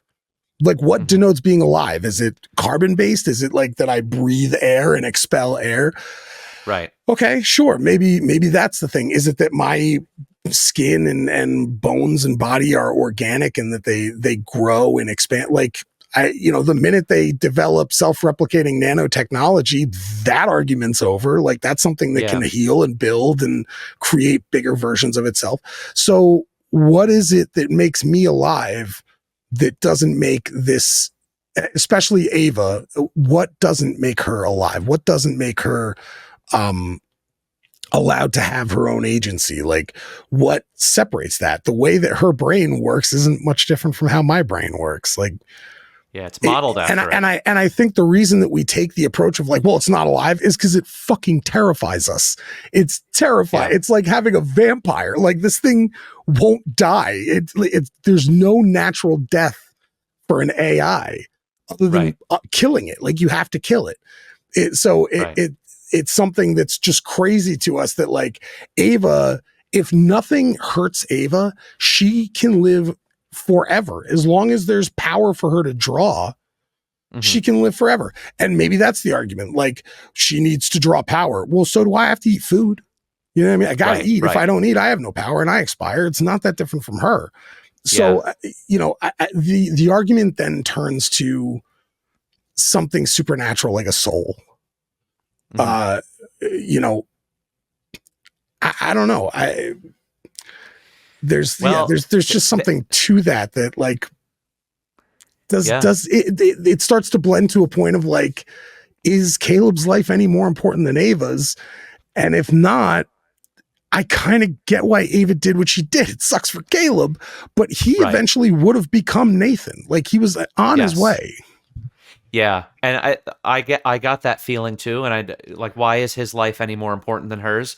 And I started to get that inkling when he punched the mirror, but the scene that it really landed for me, that I understood and kind of bought into, that was when she shows him the third iteration of her art, Mhm. and which is what Nathan ripped up Mhm. in order to get an emotional response and keep manipulating. But her third iteration of art was like a person Mhm. that she drew, that she created in her mind. The other things were sort of like representations of Yeah. things in the room. Like one was just like a pattern that was just like Yeah, a which could have very been like like, her neural network or something that she's able to. right. Yeah, It seemed like some sort of reflexive, like almost like a 3D printer would just like have an error and then yeah. create something like that, you And then know? she made like what looked like an 8-bit version of the window in her room, Yes, of her little exactly. terrarium. Right. But this one was like a beautiful, like a woman or something Yeah. smiling, this big smile, and it was like impressionistic, and it had like, there was something about the smile. It was like Mona Lisa-esque. It had, layers to the emotion of the image. As soon as that happened, and Caleb's amazing reaction, all three of them are amazing performances, but Yeah. his Gleason's amazing reaction to that, looking through, seeing the torn pieces kind of put together, uh, you get this very clear idea from that image that you have this character, Nathan, who's tearing apart her humanity that she has accrued, that she has cultivated, basically. And Caleb, I got the idea, was part of that. He's helped her become Mhm. the full potential of a conscious being that she is. He's kind of tutored her into saying, they had these back and forth conversation. He's been tutoring her into think, oh, is the art good? And if she says, if not, why? Like, what can I do? How do I create things? How do I think? How do I be like you, Caleb? And he's actively participated in that and has an emotional purchase on that. And again, imagery. It's images in this movie that give me that. It's not Ava saying any of this. Mhm. It's taking what Garland has given us, so much dialogue, but it's between the dialogue. It's connotations. It's not just the denotative meaning of what they're saying in the dialogue. And that is amazing that he's able to build that kind of a language and express these very like heady cerebral Mhm. commentaries about the characters that he's created without just relying on the thing that happens next. It's character, it's motivation. And it goes back to, I think, my take of like, I really think that this movie is a mosaic of like interactions and analyses and responses and manipulations among these conscious systems, whether Yeah. they're artificial or not. And it's about how all of that plays out, almost like a chess game of reactions and manipulations and everything. Um, and I there's just so much to talk about, but I do want to Yeah. get to our final image soon. Sure. Is there anything that you wanted to? Is there any scene that you really wanted to hit that's not part of the final conversation that we want to hit before we go to our final sequence and image? Um. Yeah. Just one like touch, and we may be too far past it to really get into it, but there's a scene where after that first shutdown happens, where the backups come on, Hmm. and Caleb gets out and he walks into a dark room and sees a phone, and he's about to like drop his card in to see if he can use the phone, and then the light flicks on and Oscar Isaac's there, like 6 or 7 beers in. uh that scene just says so much to me about his character. Like, there have been a few different films that I've watched where they talk about God, and in one particular one, and just follow me for a minute, Dogma, which is my favorite Kevin Smith film. I love it. I think it's brilliant. Hmm. um Somebody asks about God, like, what's God like? And the response is lonely, but funny. There is something lonely about being that, like, there, you've lost your, Nathan has lost a bit of his humanity. He can't relate to people. And that's a very lonely place to be when you think you're such a fucking genius and you're so, and now you're literally creating life out of nothing. Um, there is something very godlike about what he does, and he loves hearing that, but it is a lonely place to be. And I think part of why he invited Caleb out there isn't just to test his creation, but to show it off, to have somebody impressed by it, because the creations hate him. Like Ava even says to him later in the scene where he tears up the paper and you finally hear the audio, and she says something to the effect of like, why do I hate my creator, or something like that. And like, she hates him. Kyoko hates him. Like, they, in as much as they can understand what hate is, they hate him. And I think he really just is a lonely dude, and he just wanted someone to come out and be like, holy shit, look what you made. So he could walk around and be like, yeah, look what I made. Because when he walks around every day and it's just him and his creations, they are either hating him or they're terrified of him. Yes. And that sucks. Like, that's a really, I wonder if like early, if we took the Bible as real, I personally don't, but if we did, like, God kept coming down and talking to people, because he's just like, I have no one to talk to up here. Like, no one is on my level. So I'm just going to inhabit a body and chill out with like this person that I talked to for a while, just to reconnect a little bit. I think Nathan is incredibly lonely, and that's where his vulnerability is in For his disconnect from humanity. And I think anyone, like we were talking about before, about power and wealth, billionaires reach a point where they can't relate to us anymore. They don't walk next to us. They don't sleep where we sleep. They don't fly how we fly. They don't eat what we eat. You know what I mean? Like there's some kind of separation that happens when you hit a certain peak of power. And I think Nathan's hit it. And now he's trying to relate to Caleb, and he doesn't really know how. Like, I think that's a lot of his insecurity is born out of his loneliness, that he just, I think there's a lot to that. Yeah. He says to him, he's like, we're just going to be pals. Like, that's what we're going to do. We're going to be pals. And it's like, no, but like, I get that you want that, but you are creating a clear line of status here. Like, in the way that you condescend, and he's like, no, what do you think of Ava? Oh, I want a real answer. And then he says, oh, she's fucking amazing.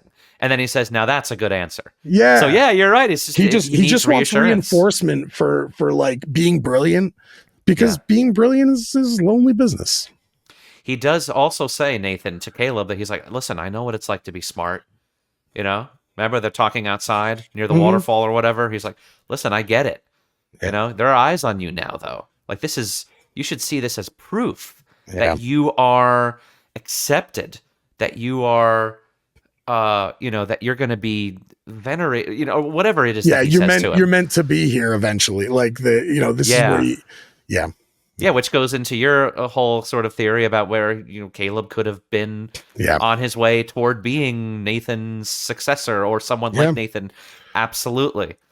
So there's just all the inner workings of like the relations between these characters there's so much here for folks to digest, and it is a lot. We could probably talk about this for another 2 hours. I know. Actually, it's like every scene, every moment has so much like intricate stitch work done to it, like hand sewn by Garland to give us so many different ideas. There's nothing in this movie. There's not 1 second in this movie that doesn't have gravity for one reason or another. There's something to every piece of it. It's a repository of ideas. Yeah. It's an ideas circus. I would say that for any of his films. There's just something about the way that he works. And as a visual storyteller, his visual language is very distinct. You watch Annihilation, you watch Civil War. Like, there is something. Yeah. Each film has its own visual language, but it is distinctly Garland. Like, you can. It is. It is. There's something auteurish about it almost. Yeah, there is. And it's funny because the deeper he goes, the more like the most direct one, I think, to the metaphor is Men. Yeah. Even just from the title. Oh, but the more direct he is, the more he goes into like esoterica. Yeah. So he has this amazing ability. Which that's a bonkers ending on that film. It's brilliant. I love Men, but Yeah, it's totally out there, but it's really cool because he zones in and yet he like moves out at the same time into like Yeah. metaphor, and he's just a very interesting filmmaker, folks. Like, watch as many of his movies as you can. Greg is right, and now that you've maybe heard us talk a little bit about Ex Machina, think about it for yourself. Watch this guy's movies with a really focused eye and ear, and think about, again, meaning. What is he saying to you? What is he trying to accomplish? What are the questions he wants you to ask yourself that he might not even have the answer to? But There's also those are the kinds of people that we love to cover here. He also did a TV series that he wrote and directed called Devs. It was a 1-season miniseries. I think you can get it on Hulu. It was on FX when it aired. And it's about digital consciousness and the idea of multiverses. But like in his way. Wow. It's absolute brilliant piece of work. It's Nick Offerman and Sonoya Mizuno from this. Oh, very Excellent. cool. Yeah, highly recommend it. Yeah, I'd heard about it, but I've never seen it. That's the only thing of his, I think, that I haven't seen in terms It's of very direction. good. And Annihilation, check it too, out. is genius. Annihilation is fun. Yeah. I didn't like that one nearly as much as this one or Civil War, but I should rewatch it anyway. It's very good. It's all very interesting stuff. So, yeah, so let's head on into the final sequence and an image of this thing. Let's see how it all wraps up. I'm going to summarize it for you guys, and then I'm going to ask Greg what he thinks about what this means, and we'll get into our final conversation about this movie. So, essentially, the ending is Ava Session 7, which is the final session. I like to start it here. After Ava kills Nathan, just a minor thing that happens in the movie. But after Ava kills Nathan, she walks into the main office area where Caleb is and asks him to stay there. Like earlier, actually, when she first showed him how she looked in the dress, she says, "Stay here for me," and he does it. So, of course, he obeys her like he did then, and he stays where he is. Ava walks into Nathan's bedroom and acquires a new arm, full skin, hair, and a dress from the prototype models that were in the wardrobes. Then, Ava walks past Caleb again. Caleb calls to her. She doesn't answer. She opens the door and closes it behind her. The keycard scanner light turns red. Caleb follows after her, but realizes that the door is locked. She takes a last look at dead Nathan and Kyoko in the hallway. Then, Ava steps into the elevator. Caleb screams and pounds on the other side of the door, but she coldly ignores him. The elevator door closes. Then, Ava steps quietly through the living room. Then she finds the stairs that lead toward the exit. She twirls and kind of does this look around, and she smiles. She heads up the stairs, then exit out the entrance, and she takes in the scenery around her for the first time. She walks into the woods and follows the river. She feels the sun on her face, and she brushes her hands across the plants on the ground. Caleb tries not to panic inside the office room. He turns on the computers, but the monitors immediately shut down and the system locks him out. He looks defeated. Then he slams a stool against that glass door, trying to break it, and it kind of barely cracks. Ava makes it to the clearing and meets the helicopter pilot who's waiting there. We see Kyoko on the floor with her mouth destroyed one more time. Then Caleb sitting on the floor on the other side of the door, just kind of looking at Kyoko and then looking away in despair. He's out of breath and hopeless, trapped. Then the helicopter ascends and flies away from the clearing toward the mountains with a really nice sun flare. Then we cut to a grid-patterned tile floor. A person walks from the top of the frame to the bottom of it, and the person appears upside down, but their shadow, a distinctive shadow, is right side up as it walks. Several more people and their shadows walk in and out of the frame. A female figure walks into the bottom center of the frame and stops, while the others swirl around her. Then we cut to the final image. A medium shot, it's a medium close-up, of Ava through a glass wall in her white dress, looking around at the world, while unassuming random people swarm in soft focus behind her. She turns and walks off frame. We hold on the other people for a moment, then cut to black. And then we have this end credits beginning with white text, along with these sequences of like pulsing kaleidoscopic spirographic animations, which is really cool. So, all right, Greg, we had this final sequence and the final image of Ava through the glass, turning and leaving into the world. What do you think about all this? What is Garland trying to tell us at the end of this story? So I think the scene where she's creating the human facade of herself is really interesting, because it seems like the first time she's making conscious choices about herself. You get a hint of it when she picks the dress back in session 2 or 3. But she's only got like 3 of them, and they're all pretty similar. So in this, watching her kind of like take pieces of like this prototype and this prototype, and it's like this sense of like this sense of agency that she suddenly has of like, I'm going to be the person I want to be. I'm going to be the being I want to be. I mean, it's kind of a bleak ending for Caleb. Caleb is locked in a room that he cannot get out of. Unless he finds a real clever way to end his own life, he is going to probably die of dehydration in there. I mean, it's Ava's room, I think, that he's in. So there's no water or food in there. Like, there's no need for it. So that's a pretty terrible way to go. I think there are people who will look at this like Ava was the villain, and they'll see what she did is terrible. If you don't look at it that way, then you'll see what she did was in her own survival interest. You know, Ava didn't want to be under somebody's thumb. And Caleb, as nice as he is, would have tried to control her. I think she saw bits of it when they first started their sessions. But I think overall, even if it would have been Caleb trying to control her for what he thought was her self-preservation of like, I don't want anyone to find out what you are, stay in the house. Like, you know what I mean? Like, yeah. And Ava couldn't live her life the way that she wanted to. And so what she did was to preserve her own survival of either being under the thumb of Caleb or being pulled apart by him to discover what it is that Nathan did that made her work, or being pulled apart by people in general who, you know, person to person we're okay, but in a group we're just like a big dumb animal and we're terrified of things we don't understand.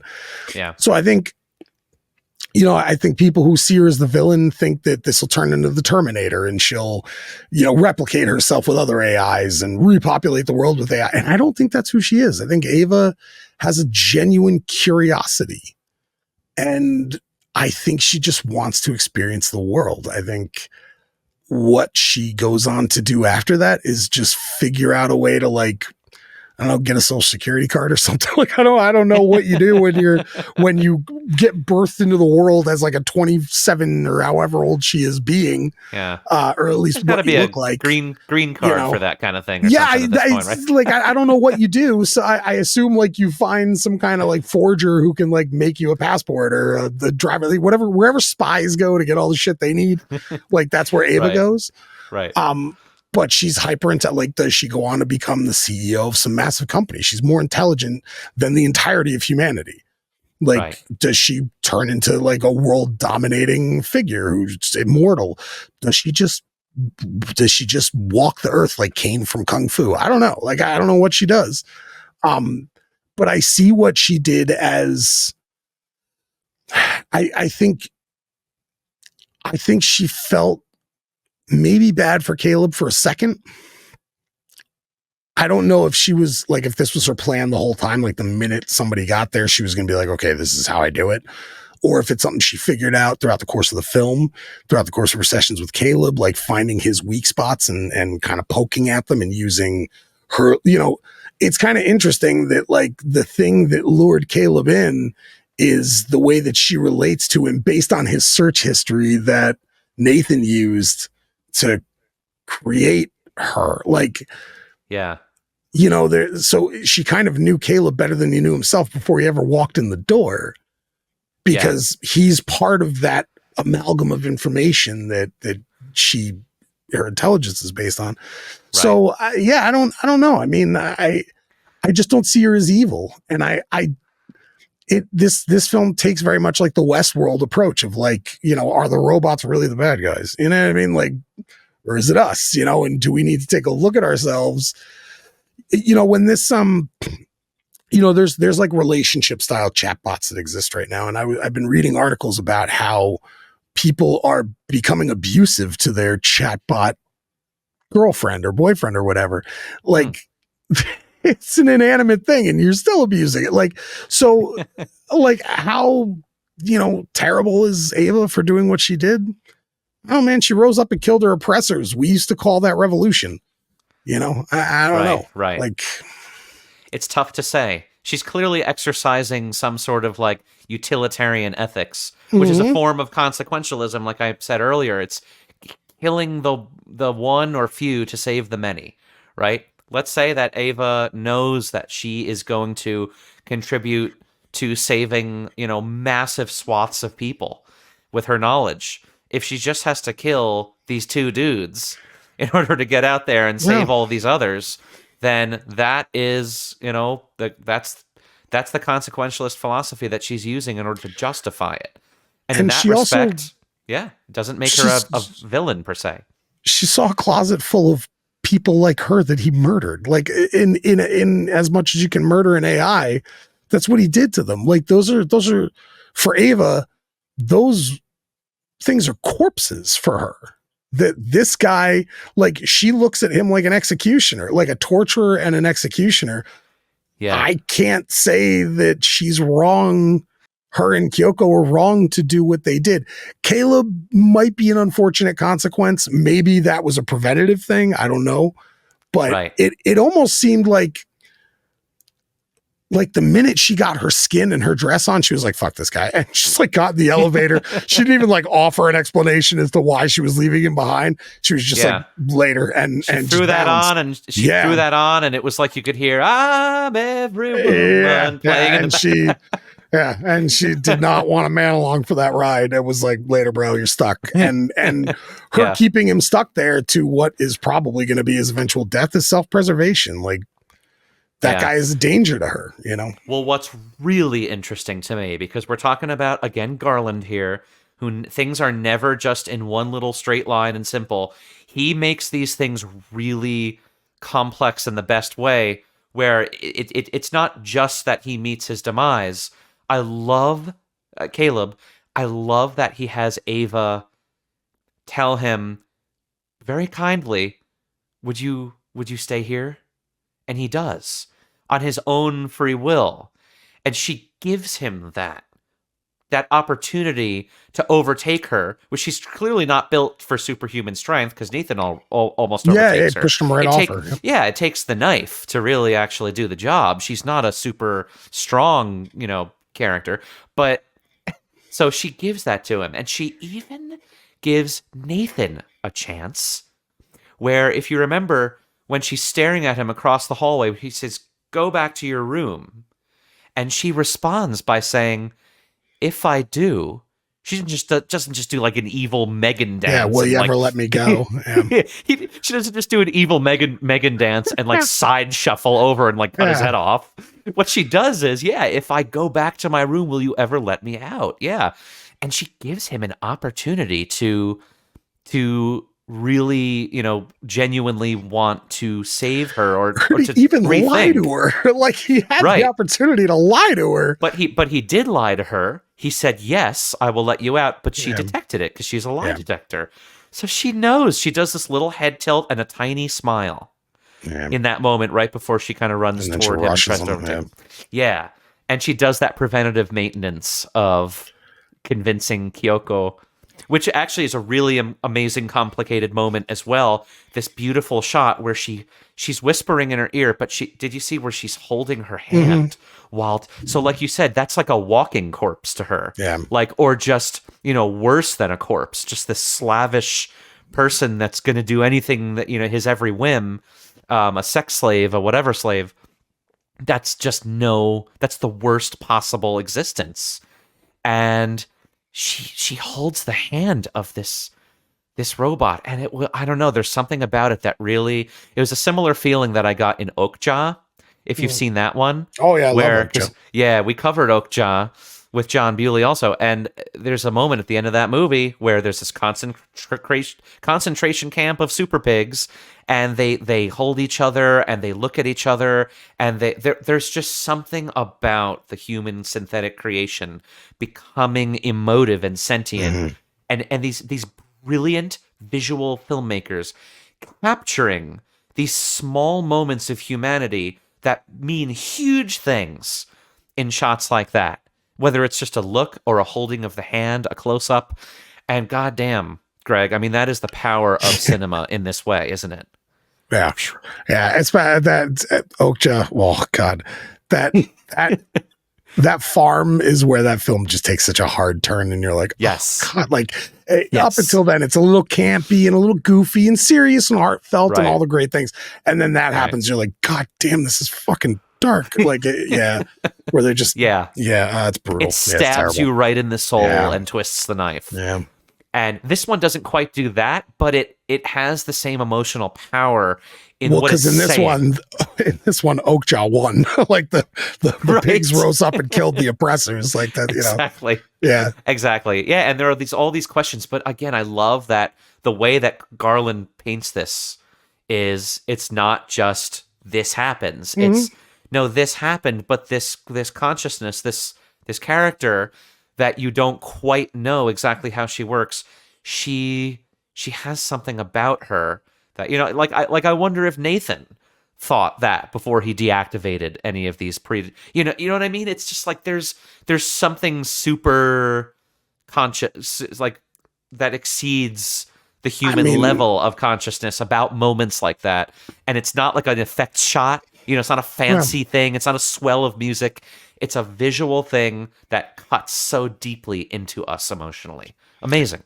Yeah. I think, when you're the executioner, the first time you throw that switch, it probably hurts a lot.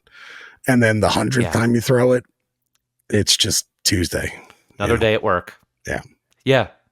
Exactly. And I think the first time Nathan killed one of these things, he was probably like, fucking, like it hurt him to do it. And by Ava, he's just like, I think the next one is where it's at. Let me get rid of this. Like, and it just became a thing to him, Yeah. And it gets back to that really fascinating question that you were posing earlier of, 10 minutes ago, of Caleb. Like, does he deserve this? What's going to happen if he got out with her and everything? And I think that even if you make the argument that he wouldn't like oppress her or control her, he's still going to blow her cover. Somehow. Exactly, and that's what I'm saying.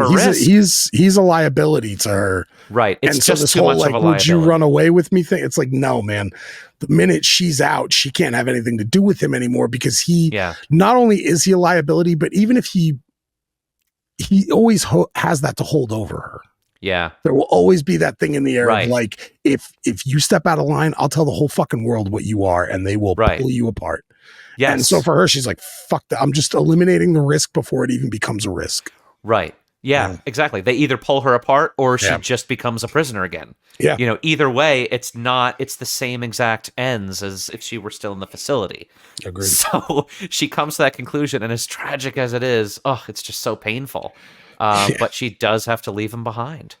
Kind of like it alludes earlier to that crazy, depressing speech that Nathan has with Caleb about leaving things behind, like we're humans are going to be thought of as these dusty fossils. Yeah, one day Ava's will look at us like, and that's, I think, the one look that she gives him. If you notice, right when the elevator door closes in this final sequence, she does look to her left for a second right before the door closes.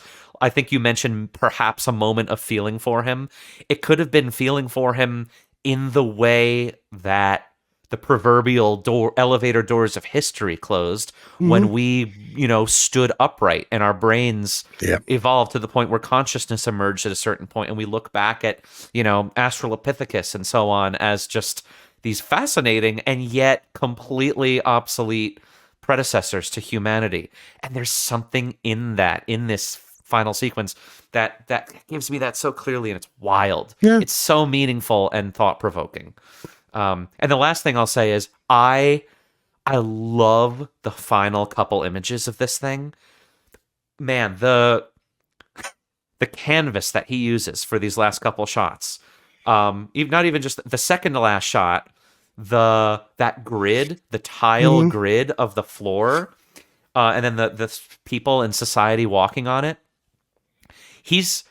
There's so much to be said about that. I mean, that's a spreadsheet, something that like a tessellation of rectangles and squares like that. I feel like he's basically just saying, what really is the difference? We are a system. We are a system of shapes and consciousnesses and things that come together and form this very rigidly controlled and planned society. And what really is the difference? She's walking from one logical, spreadsheet existence to another, but she stands there still among all of the others and has the ability this time to walk with them if she wants to. It's this idea of the closest thing to freedom that she can possibly achieve. It's the idea of freedom. The freedom to choose how the demise is going to happen for you. There's a huge difference. And then that final image of, again, the glass, she's in a new glass cage, but there's so much, there's a background to it. She's choosing to be in this one. It's as if she's looking back at the audience or looking outward towards society, knowing she's in a new cage, but this is the one that she wants to be in. And for the first time in her existence, she feels like she has the choice. And she'll go in with everyone else because she feels like she's one of them. She feels like she belongs. And that's just the tip of the iceberg. But it's freedom, folks. It's freedom is the thing. And that's worth everything that she goes through. So the fan question for this episode is, which concept in the movie that's touched upon is the most interesting to you? There are so many conceptual things that are touched upon in this movie, and I feel like Greg and I could have gone deep down the rabbit hole on any of them for a couple hours, let alone try to hit as many as possible. But I think we did hit as many as possible. But again, which ones were the most interesting to you? Because I feel like based on whoever you are who's listening or watching, you will be affected by or think deeply about different types of things than the person next to you, just based on who you are, your upbringing, your experience. And that's always so fascinating. So tell us about this. Tell us on the comment sections of wherever you're receiving this, whether it's our YouTube channel, which is Speaking Cinema Podcast. That's also our Instagram. Give us a like or a subscription or a comment. Please share this as much as possible. But I'll get to that more in a second. I have to thank our amazing guest who has done such a great job of parsing out all of these really difficult concepts. Yeah, man, you are awesome. I mean, I can't wait to have you on again. Thank you, Greg Jolley, for coming back on Speaking Cinema. Hope you had fun. Thanks, buddy. I had a blast, man. It's always awesome doing this. Yeah, and this movie is just so fun. I think you were mentioning to me at some point about like just watching this movie again was getting you back into Garland and man, reinvigorating you. Yeah, and to be honest, the last time we did it with Requiem, I watched like 4 Aronofsky movies in a row because as a film viewer, I mean, I love film, I love cinema, just as an art form. I think it's incredible and so unique to the thing that it is. But I also fall in love with auteurs, with there are directors and then there are auteurs, like people whose signature you see over every single piece of something. And Alex Garland, Darren Aronofsky, they are those people. David Lynch, Danny Boyle, like they're just people that when you watch their movie, you're like, oh yeah, this is their movie. Like if you didn't know the movie was theirs and you watch it, you can go, I think this is there. Like, there's just something about their style and their signature. So I'm always grateful to get to revisit something for this podcast that ends up sending me down another rabbit hole of things that I enjoy. So hell yeah, I'm appreciative. Passion and appreciation is contagious. And I hope that we've kind of given you guys some of that, and explore these auteurs. And it's not even just a visual authorship. It's a through line of ideas. They're not just, directors that are hired to get in and set up a camera and do their job and then move on with their lives. They have something very important that they need to say about us, about themselves, about love, about spirituality, religion, technology, all of these things that they say to us in such different kinds of ways than just a straight up lecture or a lab class lecture would give us, right? And that's what I feel like we try to do for you guys by giving you this content, parsing out all of the things that we think that he's saying in complicated ways. And I think that he would be proud of us for doing that, because I feel like we're doing right by him. Absolutely. These people take so much time and energy and resources to turn their ideas into sounds and images on the screen for us. And it's our job to interpret that and make sense of it and make meaning out of it, extract the meaning.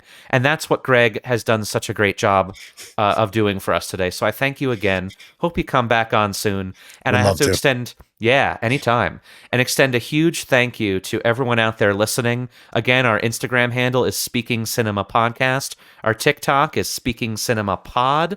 Our YouTube channel, and these are all available on video now as of the last episode, Speaking Cinema Podcast as well. Please like, subscribe, share, and support us as much as you possibly can. We don't take any ads or anything on this podcast. It's just all passion and fun and excitement about movies and cinema. So I hope that you'll join us again on the next episode, which will also be AI themed. Follow that Instagram page, because a week ahead of each episode, we reveal what it is and who the guest is going to be. So check us out on Instagram for that. But the next episode is another AI theme, and we will close out season 2 of Speaking Cinema. So you won't hear from us again until we're taking a little break for the holidays. So you'll hear from us after that sometime in January. But check out Instagram so you know what that title is, and join us then. And as always, I'll see you on the next episode.